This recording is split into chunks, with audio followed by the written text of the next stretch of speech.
Yeah, yeah, yeah, yeah. Fly, Eagles, fly. Fly, Eagles, fly. Fly, Eagles, fly.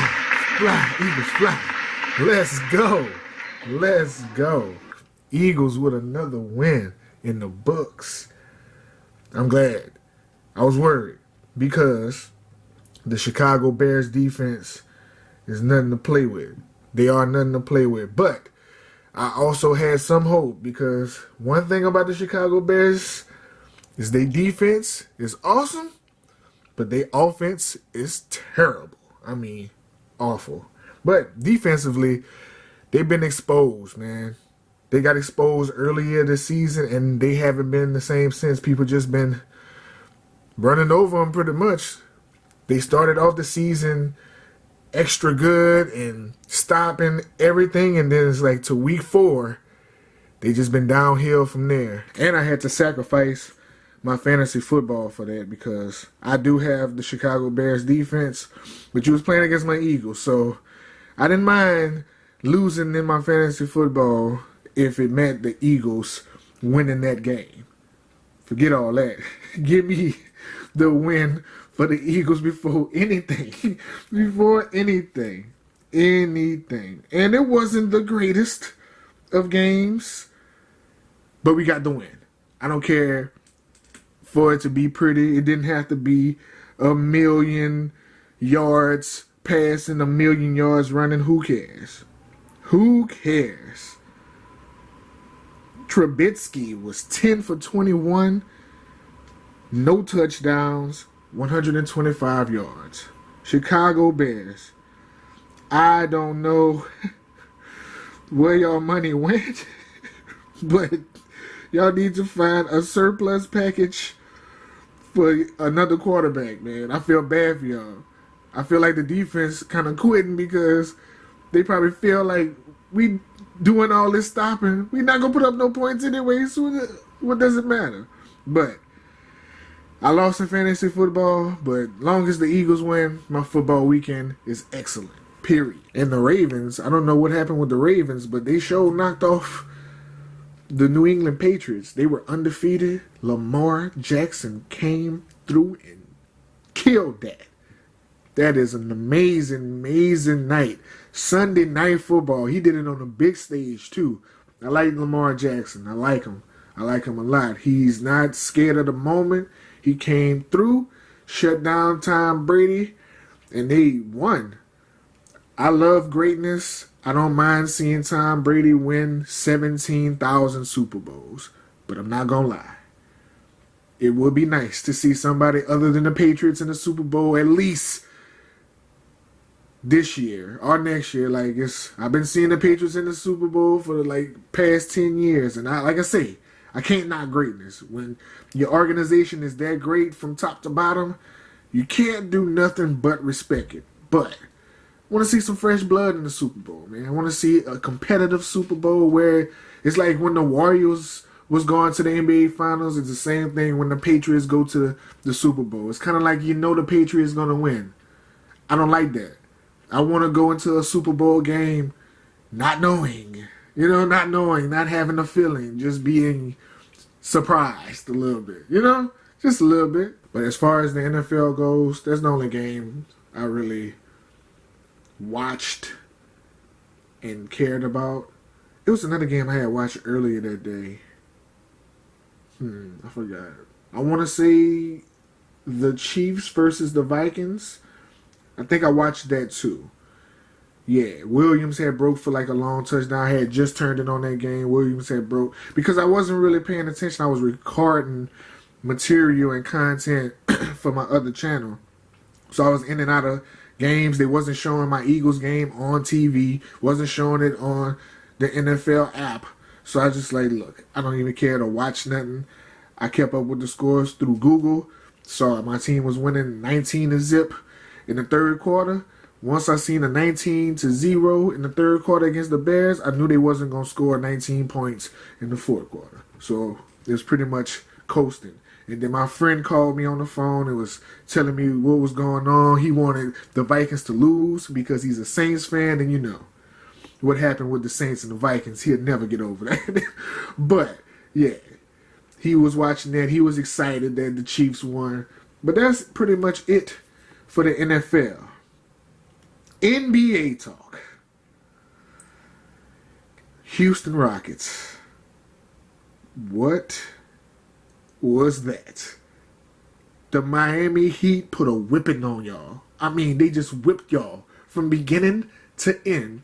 The Miami Heat just beat y'all down. Power off. But you know the stat line, and I'm not even a stats guy. I'm an eye test guy. But the stats are pretty terrible. Harden, 29 points, 3 assists, 4 rebounds, 26 minutes. Westbrook, 10 points, 10 points.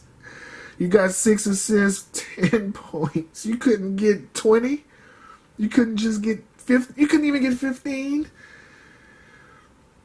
4 rebounds, and you played the same amount of time that Harden played, 26 minutes. But look at the rest of the team. This is why y'all lost. P.J. Tucker, 2 points. Eric Gordon. Y'all supposed to, that's your 3-point sniper. He had 4 points. Capella, 5 points. You're not going to win if P.J. Tucker has 2, Eric Gordon has 4, and Capella has 5. You're not going to win like that. Like, it's just, that's not a winning recipe. I know James Harden, you like to score 30 points a game. That's your thing. That's fine. You're more than capable of doing that. But unless you're going to kind of fall back on the points and kind of get more assists and spread the ball around, you're just going to be Clyde Drexler.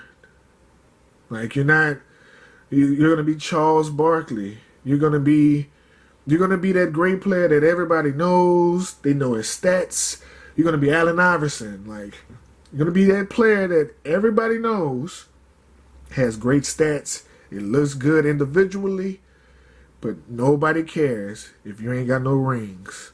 So your legacy will just go somewhere in the closet somewhere. You're going to have this die-hard fan base that be like, Harden is the best shooting guard that ever existed. But the real argument that they can go against you with and you're going to always lose. If you ever watch Inside the NBA on TNT, Charles Barkley got a million jokes about Shaq ring chasing, going from team to team in his latter years of his career. But the one thing that Shaq has that he can pull out any day of the week is that he has championships. And Charles Barkley just got to zip it. Lakers dominate the Spurs. That was hard to watch. But the Lakers are coming through. And let's talk about the undefeated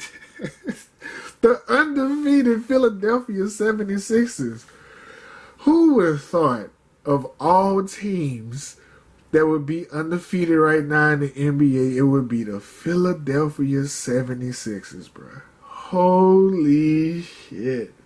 Wow. And they went off a buzzer beater without Joel Embiid. That's scary.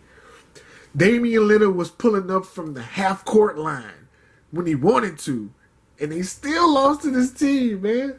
Ben Simmons, jump shots still need work.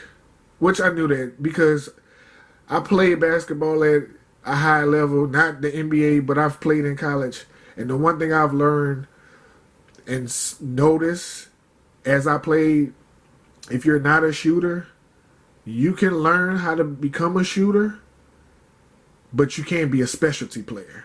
And Ben Simmons is a specialty player. He's a distributor. He's a great point guard, and you can tell that's his focus. Passing, distribution, keeping his eye out for his players. He would have to fall back from that all summer and just shoot jump shots for like 2-3 years. Because one thing about a jump shot, sometimes you just got it, and sometimes you just don't. Some people are able to develop a jump shot. It's very rare, though. A jump shot is a very rare thing that you can develop. It takes a lot of hard work because, like I said, it's one of those things that it's like dunking. You either can dunk or you can't. Sports talk, that's about it for me. That's about all I got into this weekend sports wise. Halloween was this weekend, so I had the kiddos, we ate candy, we played, we had fun. I chased them around, I had sugar rushes and all that. We had a good time, man. We had a good time. And I had to get rid of Netflix. And this is why I had to get rid of Netflix. And I switched. Well, I ain't switched. I've been having the Amazon Prime Video. Just never used it. Because I brought the Amazon Prime for a year anyway. Because, 2-day shipping. Can't beat that. But I brought that for a year. And I've been sitting on that for a year. But I always seen the promotion for Jack Ryan, and all the other shows I would see they had, The Boys, and countless other shows. I just never paid it no mind because I was a Netflix junkie. I stuck to Netflix, but of the past 2-3 months, I find myself on Netflix searching and finding nothing. And then when I find something, it's terrible. Like Time Trap and countless other terrible movies and TV shows. And then what the nail in the coffin was for me is that my kids stopped watching it. Once my kids stopped watching it, because that was the only thing that was keeping Netflix on the string for me. My kids loved it. They had TV shows they watched, but once they ran through all the stuff they wanted to watch, and I would catch them watching the same episodes over and over, and they wasn't adding new stuff. It was time to say RIP. So now I'm an Amazon Prime kind of guy. And so far, I watched Jack Ryan, and let me tell you, Jack Ryan is awesome. I just started season 1. I'm on episode 6. So far, it's about Yemen and the Arabic community. He was a business degree major. He was forced to leave Yemen because of airstrikes from the United States, moved to France, went to French University, got his business degree, went to an interview to get this job, and the discrimination for him being Arabic, they didn't give him the job. And he was also ahead of his time. He wanted to leave regular banking and move forward into online banking. Kind of like Blockbuster talking to Redbox and Redbox talking to Netflix. If it's working, you can't see what's going to change. You don't see the change coming because you're so stuck in your ways. So that's how the bank was.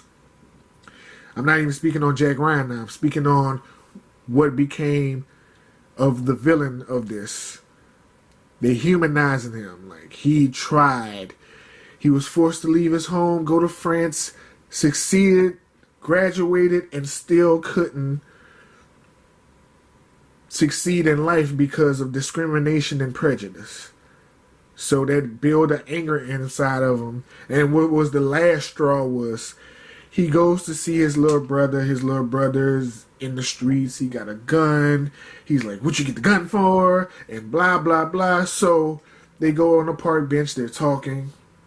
They're speaking on some things. I don't want to give away too much. But they speak on certain things. And then 2 cops come. And he realizes his brother has the gun. And he has to assault the cops so he can make sure his son... I keep saying his son to make sure his brother doesn't go to jail. As far as Jack Ryan goes, they haven't got too deep into detail about his story. They just show him in flashes of him being in the Afghanistan war. And they show his scars that he has on his back. But they don't really show much besides that. he gets a call from his old boss to try to get, because he's a state analyst and he crunches numbers and he pretty much follows the stock and manifests and analytics. And his old boss that he used to work for, because apparently he used to work for Wall Street, is trying to get in on this deal. Then he meets the boss's daughter. It's a lot that goes on, but I'm not even that far deep into it to give a whole overall view of it. But the visuals, the way it's shot, it's clean. It ain't a bunch of fake CGI things going on. Like, it's cleanly shot. Like, I like the way they put this together so far. Hopefully it doesn't drop and go into a tailspin of bullshit. I'm pretty much hoping it won't. And it doesn't look like it's going that route. But I'm taking my time. I don't want to run through the whole season binge watching it, and then I can't find nothing else to watch. I got a bad habit of doing it. I'll binge watch a whole season, and then I'm looking around and can't find nothing else to watch. But the first 6 episodes, flawless. Flawless 6 episodes. Action, drama, conspiracies, twists, turns. Jack Ryan is fire.